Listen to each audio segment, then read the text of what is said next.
Բարև ձեզ սիրելի հայրենակիցներ, ուզում եմ ձեզ հետ կիսվել մի ապրումով, որը քիչ առաջ ես ունեցա եւ այդ ապրումը կապված էր այն փաստի հետ, որ ես տեսա, որ ոմն Հայր Սահակ, որին ես հանդիպել եմ Տաթև վանքում, երբ որ մենք այցելում էինք Սյունիքի մարզ, հարցազրույց է տվել եւ ասել է բաներ, որոնք որ ինձ մոտ անկեղծ ասած խղճահարություն եւ միևնույն ժամանակ մեծագույն ափսոսանք եւ ծիծաղ է առաջացրել։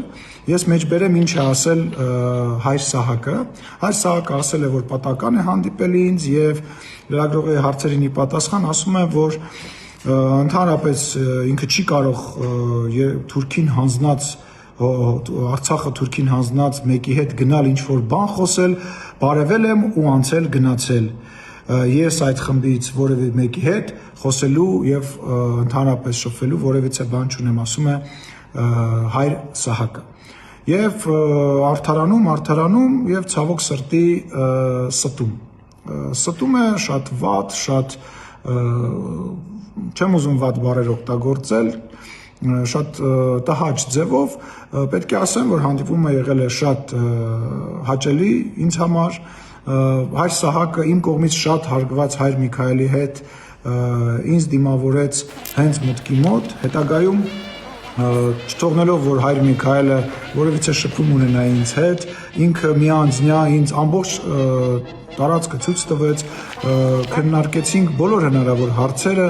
եւ Հայր Սահակը ինձ նաև պատմեց այն աշխատանքների մասին, որոնք տեղի են ունենում եւ վերջում մեր հարաբերությունները, մեր շփումը այնքան ջերմ էր անցնում, որ վերջում նույնիսկ ես պատրաստակամություն հայտնեցի, ասի կարող է ինչ-որ բանով ես փորձեմ ինչ-որ ձևով աջակցել, որ ինչ-որ մի մաս շինարարության ֆինանսական առումով փորձեմ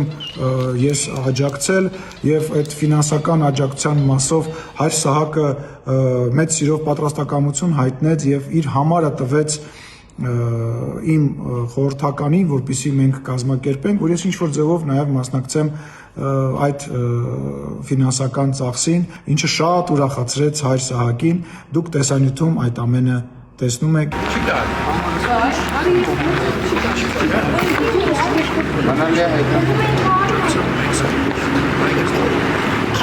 Դրանից հետո Հայր Սահակը մեծ սիրով ինձ ճանապարհեց մինչև մուտք, մինչև իմ ավտոմեքենա եւ մենք շատ սիրալիր ձևով բաժանվեցինք։ Չի կարելի սուտ խոսել, պատվիրաններից մեկը ասում է քո հարևանի դեմ սուտ վկայություն մի տուր եւ ես ցավում եմ, որ եկեղեցականը այդքան համարձակություն չունի եւ այդքան վախվորած է եւ այդքան ընկճված է, որ մեր հասարակ շփումը իր մոտ այդպիսի վիճակ է առաջացրել, որ ինքը պատվիրան է խախտում։ Ես ներում եմ իրեն, քրիստոնեաբար ներում եմ իրեն, թող Աստված ների նաև իրեն իր սուտ խոսելու համար, որովհետև ես չեմ ուզում հավատալ, որ նման բարքերը պետք է շարունակեն եւ տեղ ունենան մեր եկեղեցում եւ առիթ օգտվելով նորից ուզում եմ ասել, մեր եկեղեցին լի է,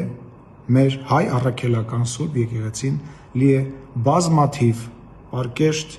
մարդկանցով, որոնց ես իմ ողջուններն եմ ուղարկում եւ շնորհակալություն հայտնում իրենց արած աշխատանքի համար։ Հարգանքներս ձեզ բոլորիդ։ Իսկ Հայր Սահակին Աստված թողների, ես ներում եմ։